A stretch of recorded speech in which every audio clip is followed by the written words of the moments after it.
Hey everyone, Chris Sawyer here. The Varietal Show is back. I don't know if you know music, but I know music, and I know great people in music. David J is in the house. Whoop, Hello. whoop, whoop, whoop, whoop, whoop. If you guys have ever heard Bauhaus, if you've ever heard Love and Rockets, if you've ever heard a musician named David J, this is the man right here, and he's playing here in Sonoma County tonight. On his other side there is my great friend Darwin Miner. And Darwin and I have been great friends for so long. It's just an amazing moment right now. For Darwin's been wanting me to meet David for so long, and I'm really excited about this new album that you got. We'll talk about that in just a second. But we are drinking wine together. I was just talking with David. He does love wine. Big Rioja fan, big Spanish wine fan. You recorded an album there, one of your Love and Rocket albums in Spain, and you really did learn a few things, didn't you? South of France. South of France, that's right. South of France. Well, I have recorded. Yeah. We did record a couple of tracks on the same album, Hot Treat Heaven, in Spain. Yeah. Okay. But we did not have access to wine that we certainly had in the south of France, and it was the Miraval. It was the rosé, the organic rosé that they made there. That's right. With their own on their own vineyard, and it was very delicious. I mean, I'm not really that partial to rosé, but I must say that was most pleasing. Yes. And you could drink bottles and bottles and I know. be fine Bottles the next and day. bottles. Bottles and bottles. Yeah, I even get a little Frenchy and British when I'm around these guys. So this is the Pat's 2013 Pizzoni Vineyard. I grabbed some good stuff out of the cellar. I also brought my album, a few albums for him to sign later, but we'll talk about that later.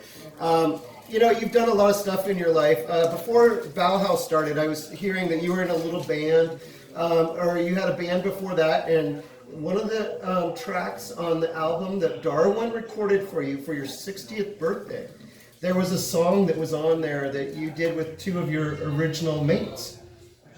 The band that preceded everything was called Jam. My brother was a drummer, he's always the drummer, and the other guys were Dave Stretton and Roger Rideout. Yeah. And I actually got back together with them, and the last time I played with them was when we split up when I was 17. Oh boy. Because we were together for like the age of 16, 17. And we had a reunion in London at it's the same pub in Muswell Hill where the Kinks started. Now you know a little trivia there, you guys. Yeah. Yeah. Do you know that pub, the Glasgow Arms? No, I don't. Anyway, yes. Darwin and I will find out. We will roost you. We had the reunion there, and it was great. And I wanted to play Lola as a tribute to the Kings. Oh. So I adore Ray Davis and me too. that song, and I left my lyric sheet behind. But fortunately, the back room is something of a shrine dedicated to the Kings, and they have the lyrics of Lola all around the wall. So I was able to read the graffiti and sing the song. You gotta love that. You gotta love that. So, you know, Bauhaus, very successful. I think a lot of people know Bela Lugosi's Dead, a very, very famous song, one of the greats. But, you know, some people thought, oh, Peter Murphy's a big singer and everything. And when Love and Rockets came out, you really became, we really got to know your voice even better. And how did that transition happen for you? I mean, you were always there. You're always an artist. So great on guitar. You're a great songwriter. But you really just, now when we listen to these lyrics, I mean, they're coming from you. This is the real David J, you guys. So tell us a little bit about your transition into becoming more of the singer. Well, I was always very happy with my role as a bass player in Bauhaus, but it's just, and Peter's a great singer, of course. You know, he's the singer.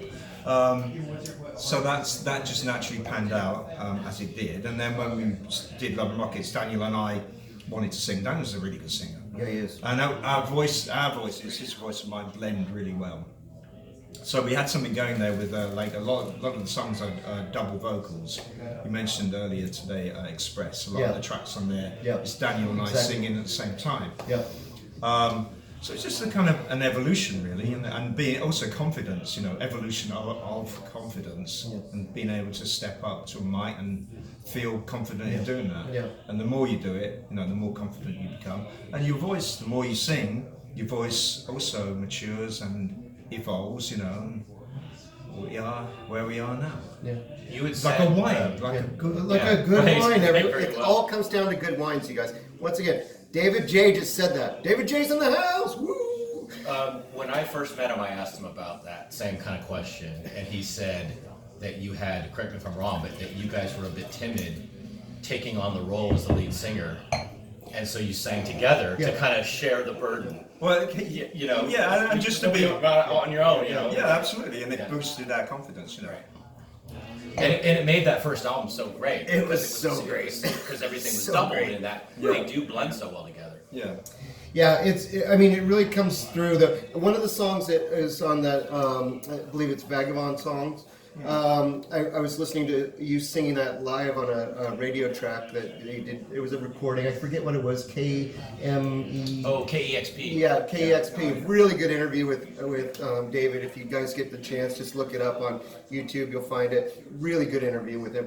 But you sang a great song about the day that David Bowie died. David Bowie was, one of your faves. I mean, what were some of the other great bands and musicians that really kind of like made you get into the industry, or that made you who you are today?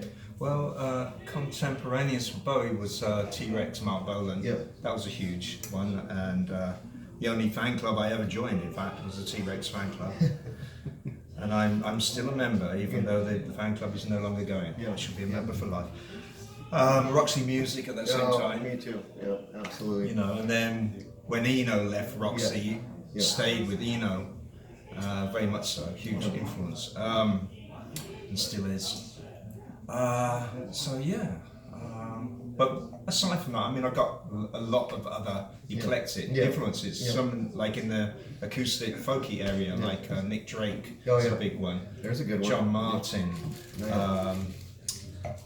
musicians like that. Yeah. And dub music was a huge. Oh, dub, yeah. Dub was huge. Oh, Dub. Yeah. Yeah. Especially for me as a bass player. Yeah. Oh yeah. Yeah. Those riffs are so great. The bass lines, And the bass is very loud. Yes. It's a prominent. You get to be the lead player a little bit. Exactly. No, it's amazing listening to that. The other song that I really like on that album, and I know I got a feeling you're going to play it tonight, is the Vesuvius Window. Yeah. And if you guys know Vesuvius in San Francisco, it's right there. City Lights bookstores right across the street, as you said in the interview. You could just roll down the street to it. You can. Yeah. It's right there. It's right next to it. You really had a great moment there, and you kind of just wrote about it. It's almost like you were beatnik about the way you wrote it too. Like it's because you were just looking in the window. You felt the feel. I mean, such a great lyric writer, you guys. Tell us a little bit about that little track. Well, the Vesuvius is like a cauldron of the beat generation, isn't it? Really? It is. Right opposite the City Lights books, and I've been going there for years to both establishments. Usually to the bookshop first, and then into the Vesuvius. No, I was just down there. It was actually. I believe it was the 50th anniversary of the release of On the Road. On the Road. And I had some friends who were playing. I had a Earwax friend, On the Road. Kenny Annis, who was playing with his jazz band. They were backing up the different poets who were coming down reading from the book. Yeah. And but I had another date on my calendar, and I wanted to go and see this play about Anne Sexton because it was the theatre There you go. season. So I wanted to hit both. I kind of cocked it up because I took on too much, and I ended up going down to see the play, which was great. By the time I got back to Vesuvius, it was all over. But anyway, prior to that, when I first arrived, I was just kind of biding my time. I looked up at the window, and they have those beautiful kind of bell windows. Yep. And I saw this vision up top, this young lady drinking on her own, and she was kind of looking down at me, and she's giving me the eye. I was like looking back up, and she's giving me the eye. So I went in there, and it was on the top floor, and I just parked myself down. I think I've got to go soon because I got to go and see this play, and I've got to come back and see Kenny play. Anyway, I was sort of waiting for an in and just sort of looking for clues, and it was very amusing because this guy appears and he's sort of kind of hapless and he's looking around, and she sort of goes, "Keith." Oh He no. goes, "Valerie." Yes, you know, and it was a here blind, it is. obviously a blind date, and he was English. Oh gosh. And then she's just gushing about what an Anglophile she is, and she loves everything about England. I think, Yeah, that could have been yours. oh well. Oh well. But I got a song out of it. I know. See, I these got a are great song. stories to get made into songs, you guys. There's a lot of them. This man can write them. Darwin, I did hear you singing a little backup there. So you're going to be. Yes. You guys sound so good together. You guys have been working together for quite a while. I mean, Darwin, you're the one that really said, you know, Chris, you got to come see David J. And I've been meaning to for so long. I'm finally here with him, and with you seeing it tonight here. I'm glad you made it. Yeah, and so really, what was your passion about? I mean, like we can go really into Darwin, but how did you and David J understand that both of you guys are so cool that you needed to be together? Well, clearly we're both so goddamn cool. That, no, it wasn't anything about being cool at all. It was, I grew up picking out the songs from the radio. Yeah. I would tape Live 105, or I would tape the radios, 105. and then I would pick out the songs that I like, and Yeah. it would be The Clash, Yeah. it would be Bauhaus, Yeah. Love and Rockets, Yeah. New Order, The Yeah. Cure, Yeah. like that era. And I learned a lot of the songs. And at one point, my friend Dustin said, you know, we just had kids and we don't have a lot of time to write music. What if we just played some songs of a band that we really love, and we both love Love and Rockets? Yeah. And so he goes, well, you play bass, I play guitar. And so we learned a bunch of Love and Rockets songs, and we did a show down in Southern California, and David was there. What? And he was DJing. That's why we took the show. Yeah. And we're like, oh, we can meet David J. Yeah. And so we get down there, and he watched us for a few, and we were just dying. We were so nervous because we thought he's going to walk out. You know? Yeah. And about sue you. or sue us, yes. Well, or physically fight. We didn't know. And so about 4 songs in, he walked up and he whispered in my ear, "Do you know No New Tale?" I said, "Of course we know New Tale." He goes, "Well, then give me the bass then." Yeah. And he did a song with us. And we left that night, and we thought, well, that's the greatest night Ever. musically for us. Ever. And then we kept in touch, and he goes, you know, that was kind of fun. Maybe we could do that in San Francisco. Maybe we could do that another place. And so we did it a couple times, and then and here we are. Here we are. There we are. You should tell him about the our very first meeting that night. Oh, the very first conversation I had, you were drinking a tequila sunrise. I know But it was. still to this day, I've never seen him drink a tequila sunrise, but he's drinking it, Random. and I'm like, that's It's not my drink. This It's is not my not drink. what I didn't think he would. It's so weird. It was brought to me by the Oh, okay, bartender. that's why. And I was sat like, down, and I so didn't out- even know what it was when I was approached It's so out of with some character. You know, I trepidation. thought it would be red wine. And here we are You know. drinking fine red Right. wines. That's why we're talking very So- intellectually right Right, yes. And so White I wine. saw that, and he was just Does sort of this to you. sipping it and watching it, you know, and I walked over and introduced myself, and I thought, it's very nice to meet you. And I was being very meek, and I said, and I also just want to say thank you for not suing us. Yeah. And he just he put the straw in his mouth, and he goes, it's early. Yep, they're still here, you guys, and they're still friends, and we're still going to listen to them tonight. That put more pressure Yeah, on us. yeah, That yeah. you might actually, Yeah. you know. As far as just cuisine, I mean, you've traveled all over the world. What's your favorite food these days? You know, what's your go-to? I mean, it's not It's just probably- Indian food or anything. Like Yes, it is. Yes, it is. That is my favourite. Most Brits, yep. It is Yep. India. It is. The best food in England. Yeah. Um, No doubt. But you know, since living in Southern California, I've become very partial and privileged to enjoy some great Mexican cuisine. Oh yeah. And I love going down to Mexico City and Yeah. Oh, the wow. restaurants down there. Just the street food is Yeah. amazing. It's amazing. Yeah. So that's Good. a favourite. So as he well. has adapted to California quite well. Yeah. As we can see. Sushi as well. I love. Yeah. And I love sake and Yeah. nice. How you liking that wine there? That's It's very- you've very still good. got the Pizzoni. Yeah, That's very like good. Patson Hall. My great friend James Hall makes this winery. Makes this wine. They just bought this winery back from a corporate group, and good they're for doing them. great. And this is a 2013, you guys. It is tasting really good. It's getting This better is- as we go on. This is just before you get. This is Pizzoni Vineyard is up in Santa Lucia Highlands. So when you're coming up here on Highway 101, before you get to, you're kind of in that weird kind of area just before the Bay Area starts, and you're kind of going through Gonzales and all these kinds of little small towns. It's where basically Steinbeck was all written and all that stuff. And so that's where this is from, that hillside up there Yeah. between that and the coast. And it's a great vineyard, and you know, it's fun to just pull things out from my cellar because I play vinyl in my cellar, you guys. And speaking of vinyl is back in style. Are you liking that these days? Oh God, I love that. Yeah. And it's my chosen form, you know. Yeah. So yes, absolutely. Yeah. And the new record is Yeah.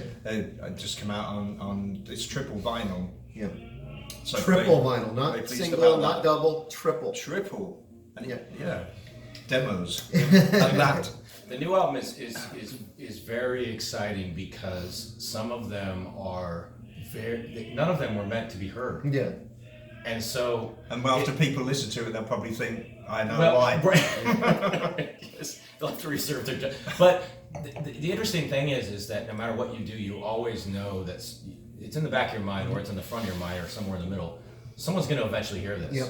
But that wasn't the case. Yep. So it adds a different level of vulnerability, and I don't know. What would you say about It's that? unselfconscious. Yeah. Right. Totally unselfconscious. Yeah, so it's Yeah. warts and all. You know, Yeah. there's some that sound very nice, there's some that are kind of buzzy and Careful. kissy. Careful. But it shows Lawsuit you could still happen. right. Yeah. Right. He's been waiting all this time, Just saying. waiting for his moment.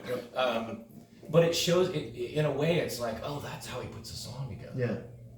It's You amazing. know? That's So that's peek behind the exciting. curtain. Yeah. Yeah, well, that's great. I mean, it's just great to have you here and to be in an area like this where we love great music. I've watched, Darwin totally grow up as a musician. I mean, Darwin used to play parties at my house, but I did, he would always yeah. play vinyl downstairs, and a lot of Love and Rockets, a lot of Bauhaus, a lot of this stuff. Yeah. But it's now when we go down there in the cellar, we listen to vinyl and we play A sides and B sides, and I feel that those are really important. Tell everyone just about how it was to make what was going to be on an A side or a B side versus a CD that's just like 12 straight songs. It's not really as dynamic as a A side or a B side. You really had an idea on the front side that you wanted to get certain points across to make them flip it, and then the last few songs had to make them want to flip it back over on B side. Yeah. Well, with us, for both Bauhaus and Love and Rockets, and to a degree my own solo records, the idea of the B-side, that was something that we could use as a platform to really be experimental and more out there and avant-garde and weird. Yeah. Because we could get away with it on a B-side. Yeah. So that was delicious, Yeah. the idea of that, Because Bauhaus wasn't avant-garde at all. Not at all. Not at all. No. I mean, I just Express is one of my favorite albums of them all. I just really I dig on that album so much. I love every song on it, and I just think about every song as its own being. But then you put them all together, you're like, oh God, that album is so great. You need to listen to it again now, don't you? Yeah. Well, there's also something about those records before, like you say with CDs, that they were shorter. Yeah. There was like 8 to 10 songs. Yeah. You could digest it. Yeah, you could digest it, and when it got over, you I gotta hear that again. Yeah. And then it came into that CD thing where there's like 15, 17 songs. And there's an extra track after and there's that. a bunch of Yeah. filler maybe. And There's a dub few version. that Dub hold version up, would be but good, actually. yeah, so I always like that. And I always like the flipping of the record. Yeah. There's something about that because Yeah. the first song on side B, you had to make a decision about that. Yeah. That was a cool thing. And if you have enough people there listening to it together, you open one bottle for side A, and then everyone has this experience with this one bottle and those first 5 songs, and then you flip it over, you crack open another bottle, and you get the second side for another bottle. Nice. Just like we're doing right now, you guys. Excellent. Amazing. Second bottle, we got a little tribute to one of my great friends, John Lasseter, and this is the Amaru wine. This is a Malbec. I knew that you like Malbec. Yeah, So of course. 60% Malbec, 25% Merlot, and 15% Cabernet. And this is from the Lasseter family vineyards right there in Sonoma Valley, so it's not even that far from here. But John Lasseter with Pixar, made Bugs Life, Toy Story, Wall-E, Cars, all those movies. Such a great guy, but passionate about wine. So is this guy, and passionate about life and writing great songs. Hello.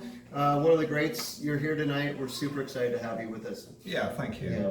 So what can we tell people? You are doing other things. These are just small, little, amazing, intimate times with you that we're having tonight. But you're doing this every now and then now. You got a whole Every lineup. now and again. Yeah. Yes, if I can slip away from the firm. Yeah. Are you having fun in LA? Oh, yeah, I love LA. Okay. I've learned to love LA. Yeah. It's where great musicians go, and it's where we go. He is here right now in Sonoma County. Darwin, thank you so much for you, doing Chris. this. And please look up David J's website, all of his things that you do. What else is there to look up for? There's a Patreon site. That's a good one. That's a good one. Little Club. Yeah. There's Bandcamp.